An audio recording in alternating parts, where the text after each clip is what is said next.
ओम श्री कृष्णाय नमः। आप सभी का हमारे YouTube चैनल पर हार्दिक स्वागत है। भगवान कृष्ण सदा आप सभी को खुश रखें और आप सभी की मनोकामनाएं पूर्ण करें। आज की इस वीडियो में आप सुनेंगे कार्तिक मास महात्म्य के अध्याय 11 को, और आप सुनेंगे भगवान विष्णु के साथ माँ लक्ष्मी जी की कहानी और तुलसी माता की आरती। आपको मैं तुलसी चालीसा अगले दिन की वीडियो में जरूर सुनाऊंगी। और आप सभी से विनम्र अनुरोध भी है कि आने वाली रमा एकादशी के दिन आप हमारे चैनल पर एकादशी माता की कथा भी जरूर सुनिएगा। इससे पहले की वीडियो में आपने सुना था कि किस प्रकार एक राक्षसी को तुलसी मिश्रित जल स्पर्श करने से प्रेत योनि से मुक्ति मिल गई थी। तब राजा पृथु ने हाथ जोड़कर देवर्षि नारद से कहा कि हे महाराज, अब भगवान की पूजा का महात्म्य सुनाने की भी कृपा कीजिए। देवर्षि नारद ने तो राजा पृथु के सभी प्रश्नों का उत्तर दिया ही था। जब राजा पृथु ने इस प्रकार निवेदन किया, तब देवर्षि नारद वीणा बजाते हुए नारायण नारायण कहकर कहने लगे कि हे राजा पृथु, जो मनोविनोद अर्थात हंसी में भी भगवान का भजन कर लेता है उसको भी परम पद प्राप्त हो जाता है, और जो श्रद्धा युक्त होकर भजन करता है उसके महात्म्य का तो कभी वर्णन ही नहीं किया जा सकता। इस संबंध में हे पृथु, मैं एक अति प्राचीन इतिहास तुम्हें सुनाता हूँ, ध्यानपूर्वक सुनो। देवर्षि नारद कहने लगे, कलिंद पर्वत पर दीर्घपुर नामक नगर में सुबाहु नामक एक अत्यंत धर्मात्मा राजा राज्य करता था। वह प्रजा का पुत्र के समान पालन करता था और उसकी प्रजा भी उसे बहुत प्रेम करती थी। उसके धूम्रकेश नाम का एक पुत्र था जो अत्यंत दुराचारी, परस्त्रीगामी, चोर और जुआरी था। पुत्र के दुराचरणों को देखकर राजा सुबाहु ने उसे समझाने का अनेक बार प्रयास किया। उसे अनेकों बार प्रताड़नाएं भी दी, लेकिन वह किसी प्रकार नहीं माना। एक दिन खेलते हुए उसकी गेंद छोटी रानी के महल में जा गिरी। जब वह गेंद लेने के लिए महल में गया तो उसकी विमाता छोटी रानी उस पर मोहित हो गई और उन दोनों ने कामांध होकर भोग विलास किया। जब राजा को इस बात का पता चला तो राजा ने धूम्रकेश को प्राण दंड तो नहीं दिया, परंतु उसे अपने राज्य से बाहर निकाल दिया। अब राजकुमार वन में रहकर हर दिन मांस मदिरा खाता पीता और रात को वैश्याओं के यहाँ निवास करता। चोरी आदि करके जो भी धन उसे मिलता वह सब वैश्याओं को वह दे दिया करता। इस प्रकार अनेकों वर्ष बीत गए। एक समय वह भटकते भटकते वृंदावन में पहुंच गया। वृंदावन में धूम्रकेश ने सत्यव्रत नामक एक परम विष्णु भक्त को देखा, जो अपना घर बार छोड़कर कार्तिक मास में वृंदावन में ही रहकर भगवान का पूजन करता और केवल कंदमूल और फल खाया करता था। वह भक्त प्रतिदिन भगवान से प्रार्थना किया करता कि हे भगवान, इस दुख रूपी संसार में डूब रहे मुझ दीन की आप रक्षा कीजिए। मैं राधा जी सहित आपको बारंबार नमस्कार करता हूँ। प्रेम मगन होकर वह भक्त कभी कभी रोने, कभी गाने तो कभी नाचने लगता था। धूम्रकेश ने उस भक्त की जब ये क्रियाएं देखी तो रात को वैश्या के घर आकर मिट्टी की एक मूर्ति बनाकर वैसे ही सब काम उसने भी किए जैसा वह विष्णु भक्त किया करता था। अंत में स्तुति आदि करके वह वैश्या के घर में ही सो गया। दैव योग से राजा के दूत भी उसी समय वहां आ गए और उनके हाथ से धूम्रकेश मारा गया। अब जब वह मारा गया तो यमदूत उसे महापापी समझकर मारते हुए पकड़कर यमराज के पास ले गए। धूम्रकेश को देखते ही यमराज अपने सिंहासन से खड़े हो गए और पाद्य अर्घ आदि देकर उसका सत्कार किया। फिर अपने दूतों को फटकारते हुए कहा कि तुम्हें धिक्कार है। जब हमने ये आज्ञा दी हुई है कि विष्णु भक्तों को यहाँ पर मत लाओ, फिर तुम सब यहाँ धूम्रकेश को क्यों लेकर आए? उसने तो कार्तिक मास का व्रत वृंदावन धाम में चाहे हास्य में ही किया हो, फिर भी वह वैकुंठ लोक में जाने का अधिकारी है। वैकुंठ लोक में भेजने से पहले यमराज ने धूम्रकेतु को अपने निकट बिठाकर कहा कि भगवान की भक्ति 9 प्रकार की है। उनकी कथा सुनने से राजा परीक्षित, कीर्तन से शुकदेव, स्मरण से प्रहलाद, चरणों की सेवा से लक्ष्मी जी, पूजा से पृथु, वंदना से अक्रूर, दास्य भाव से अर्जुन और आत्मनिवेदन से राजा बलि, ये सब जिस प्रकार परम पद को प्राप्त हुए हैं उसी प्रकार चाहे हास्य से ही सही तुमने भगवान की पूजा की, मगर फिर भी तुम स्वर्ग के अधिकारी हो। यद्यपि अपने जीवन में किए गए पापों और दुष्कर्मों के कारण तुम घोर नरक के अधिकारी थे, परंतु क्योंकि तुमने कार्तिक मास में भगवान की पूजा की है, अब तो निश्चय ही तुम्हें वैकुंठ लोक प्राप्त होगा। कार्तिक मास में की गई भगवान की पूजा कभी भी निरर्थक नहीं जाती। जहां पर भगवान शालिग्राम है, वहीं पर गंडकी नदी और अन्य तीर्थ हैं। धूम्रकेश को शास्त्रों का कुछ भी ज्ञान नहीं था, इसलिए उसने हाथ जोड़कर यमराज से पूछा कि हे स्वामी, भगवान सभी नदियों को छोड़कर गंडकी को कैसे प्राप्त हुए? कृपा करके मुझे भी बतलाइए। तब यमराज कहने लगे, किसी समय वेदशिरा नामक ऋषि सब लोगों के हित की कामना से गंगा जी के तट पर तपस्या कर रहे थे। उनके इस घोर तप से भयभीत होकर देवराज इंद्र ने ऋषि की तपस्या भंग करने के लिए मंजू घोषा नाम की अप्सरा को भेजा। मंजू घोषा उस रमणीक स्थान में क्रीड़ा करती हुई अपने रूप और यौवन का प्रदर्शन करके हाव भाव दिखाने लगी। फिर उसी स्थिति में उसने मुनि के चरणों का स्पर्श किया तो उनके रोमांच खड़े हो गए। तत्पश्चात मुनि को अपने वशीभूत जानकर मंजू घोषा ने अपनी दोनों भुजाएं उनके गले में डाल दी।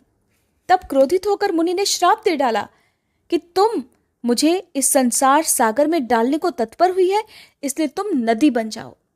मुनि का श्राप सुनकर मंजू घोषा रोने और बिलखने लगी। उसने प्रार्थना करते हुए मुनि से कहा, हे मुने, मैं श्राप के योग्य नहीं हूं, आप मुझे क्षमा कर दीजिए। उसकी प्रार्थना से द्रवित होकर मुनि ने कहा कि जिस समय भगवान विष्णु वृंदा के श्रापवश शिला रूप होकर तुम में अर्थात गंडकी में स्थित होंगे, तब तुम भगवान को धारण करने वाली होगी। इस प्रकार मेरे द्वारा दिया गया यह श्राप तुम्हारे लिए वरदान से भी अधिक श्रेष्ठ सिद्ध हो जाएगा। अंत में यमराज ने कहा, हे राजकुमार, अब तुम विष्णु लोक को जाओ। तब धूम्रकेश सुंदर विमान में बैठकर बैकुंठ लोक को चला गया और उसे वहां हरि चरणों में स्थान मिल गया।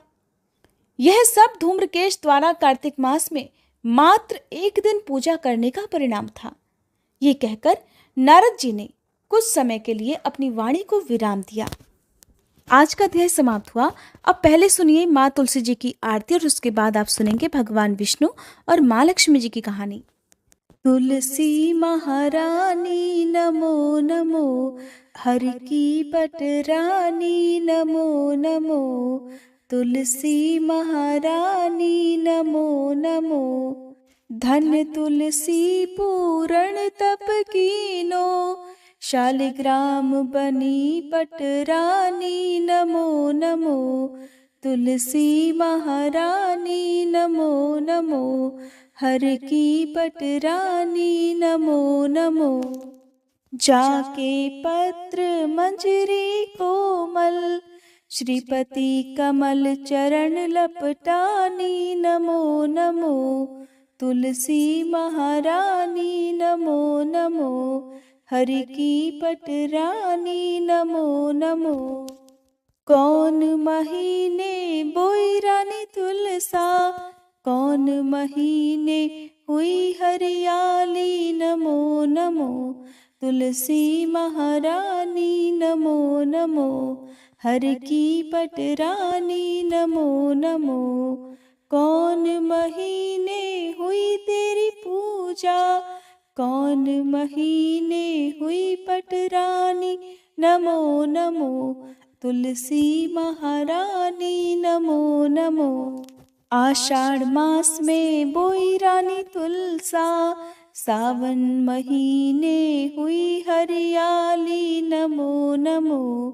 तुलसी महारानी नमो नमो, हरि की पटरानी नमो नमो।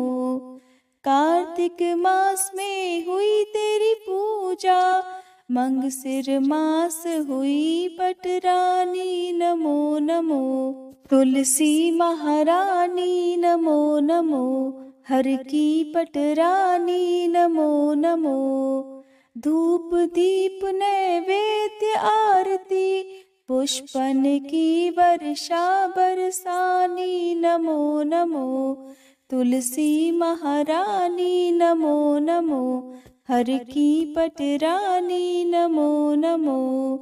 56 भोग 3600 व्यंजन, बिन तुलसी हरि एक न मानी। नमो नमो तुलसी महारानी, नमो नमो हरि की पटरानी। नमो नमो जो तुलसी को सवेरे गाए, श्री कृष्ण के दर्शन पाए। नमो नमो तुलसी महारानी, नमो नमो हर की पटरानी। नमो नमो जो तुलसी को दोपहर गाए, खीर खांड का भोग लगाए। नमो नमो तुलसी महारानी, नमो नमो हर की पटरानी। नमो नमो जो तुलसी को सांझ को गाए, श्री कृष्ण की आरती उतारे। नमो नमो तुलसी महारानी, नमो नमो हर की पटरानी। नमो नमो जो तुलसी को रात को गाए, श्री कृष्ण के चरण दबाए। नमो नमो तुलसी महारानी, नमो नमो हर की पटरानी। नमो नमो सब सखी मैया तेरो यश गावे, भक्ति दान दी जय महारानी। नमो नमो तुलसी महारानी, नमो नमो हर की पटरानी। नमो नमो तुलसी महारानी, नमो नमो हर की पटरानी। नमो नमो। प्रेम से बोलिए तुलसी माता की जय। पौराणिक कथा के अनुसार एक बार भगवान विष्णु जी शेषनाग पर बैठे बैठे उदास हो गए और उन्होंने मृत्युलोक पर यानी कि धरती लोक पर जाने का विचार बना लिया। धरती पर जाने का मन बनाते ही विष्णु भगवान जाने की तैयारियों में लग गए। अपने स्वामी को तैयार होता देखकर देवी लक्ष्मी ने उनसे पूछा, हे स्वामी, आप कहाँ जाने की तैयारियों में लगे हुए हैं? तब उत्तर में भगवान विष्णु ने कहा, हे लक्ष्मी, मैं धरती लोक पर घूमने जा रहा हूँ। ये सुनकर माँ लक्ष्मी जी का भी मन धरती पर जाने का हुआ और उन्होंने श्री हरि से इसकी आज्ञा मांगी। तब माँ लक्ष्मी द्वारा बार बार प्रार्थना करने पर भगवान विष्णु कहने लगे, तुम मेरे साथ चल सकती हो, लेकिन एक शर्त पर। तुम धरती पर पहुंचकर उत्तर दिशा की ओर बिल्कुल मत देखना, तभी मैं तुम्हें अपने साथ लेकर चल सकता हूँ।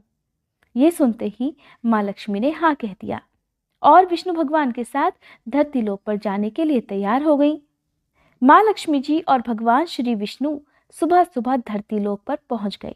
जब वे धरती लोक पर पहुंचे तब सूर्य देवता उदय ही हुए थे और रात्रि में बरसात हुई थी, जिस कारण चारों ओर हरियाली ही हरियाली थी। धरती बहुत सुंदर दिख रही थी, जिसके कारण माँ लक्ष्मी जी मंत्रमुग्ध होकर धरती के चारों तरफ देखने लगी और भूल गई कि पति को क्या वचन देकर आई हैं। अपनी नजर घुमाते हुए उन्होंने कब उत्तर दिशा की तरफ देख लिया, उन्हें पता ही नहीं चला। मन ही मन इतना मुग्ध हो गई कि माँ लक्ष्मी ने जब उत्तर दिशा की तरफ देखा तो उन्हें एक सुंदर बगीचा नजर आया। उस ओर से भीनी भीनी खुशबू आ रही थी और उस बगीचे में बहुत ही सुंदर सुंदर और तरह तरह के फूल खिले हुए थे। फूलों को देखते ही माँ लक्ष्मी बिना सोचे समझे उस बगीचे में चली गई और एक सुंदर सा फूल तोड़ कर ले आई। फूल तोड़ने के बाद जैसे ही माँ लक्ष्मी जी भगवान विष्णु के पास वापस लौट कर आई, तब भगवान विष्णु की आंखों में आंसू थे। माँ लक्ष्मी जी के हाथ में फूल देखकर भगवान विष्णु कहने लगे, हे देवी, कभी भी किसी से बिना पूछे उसका कुछ भी नहीं लेना चाहिए। और साथ ही उन्होंने अपना दिया हुआ वचन भी देवी लक्ष्मी को याद दिलाया। तब माँ लक्ष्मी को अपनी भूल का आभास हुआ। उन्होंने भगवान विष्णु से इस भूल के लिए क्षमा याचना भी की, लेकिन भगवान श्री हरि ने कहा, हे देवी, तुमने जो भूल की है उसकी सजा तो तुम्हें अवश्य मिलेगी। जिस माली के खेत से तुमने बिना पूछे फूल तोड़ लिए हैं वो एक प्रकार की चोरी ही तो है। इसलिए अब तुम 3 वर्ष तक माली के घर नौकर बनकर रहो, उसके बाद मैं तुम्हें वैकुंठ लोक में वापस बुलाऊंगा। भगवान विष्णु का आदेश माँ लक्ष्मी ने चुपचाप सर झुकाकर मान लिया जिसके बाद माँ लक्ष्मी ने एक गरीब औरत का रूप धारण किया और उस खेत के मालिक के पास पहुंच गई। माधव नाम के उस मालिक का एक झोपड़ा था, जहां माधव की पत्नी, 2 बेटे और अपनी बेटियों के साथ रहा करती थी। जब माँ लक्ष्मी एक साधारण औरत बनकर माधव के झोपड़े पर गई, तब माधव ने पूछा, बहन तुम कौन हो? तब माँ लक्ष्मी ने कहा, मैं एक गरीब औरत हूँ, मेरी देखभाल करने वाला कोई नहीं, मैंने कई दिनों से खाना भी नहीं खाया, मुझे कोई काम दे दो, मैं तुम्हारे घर का सारा काम कर दिया करूंगी और इसके बदले में आप मुझे अपने घर के एक कोने में आश्रय दे देना।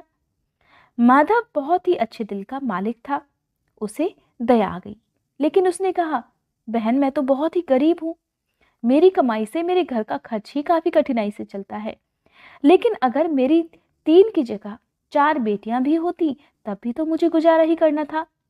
इसलिए अगर तुम मेरी बेटी बनकर जैसा भी रूखा सूखा हम खाते हैं उसे खाकर खुश रह सकती हो तो बेटी अंदर आ जाओ।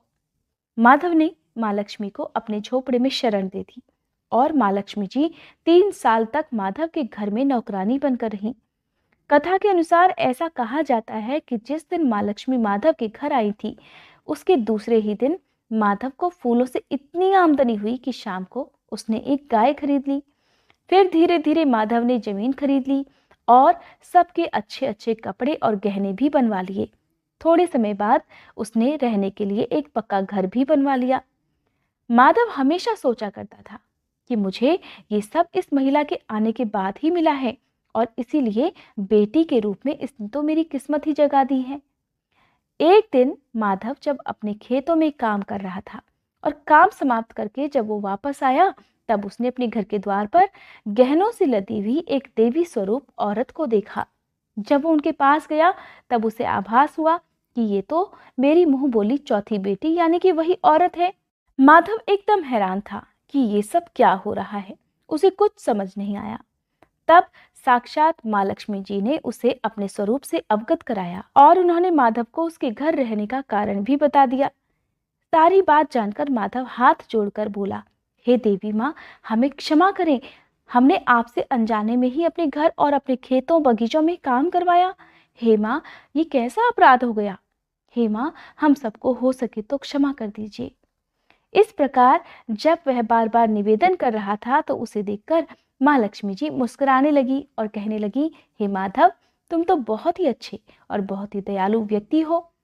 तुमने क्योंकि मुझे अपनी बेटी की तरह रखा, अपने परिवार का सदस्य बनाया, इसके बदले में मैं तुम्हें वरदान देती हूँ कि तुम्हारे पास कभी भी खुशियों की और धन की कमी नहीं रहेगी। इतना कहकर माँ लक्ष्मी अपने स्वामी के द्वारा भेजे गए रथ में बैठकर वैकुंठ लोक को वापस चली गई। प्रेम से बोलिए भगवान विष्णु की जय, माँ लक्ष्मी की जय। उम्मीद करती हूँ हर बार की तरह ये वीडियो भी आपको पसंद आई होगी।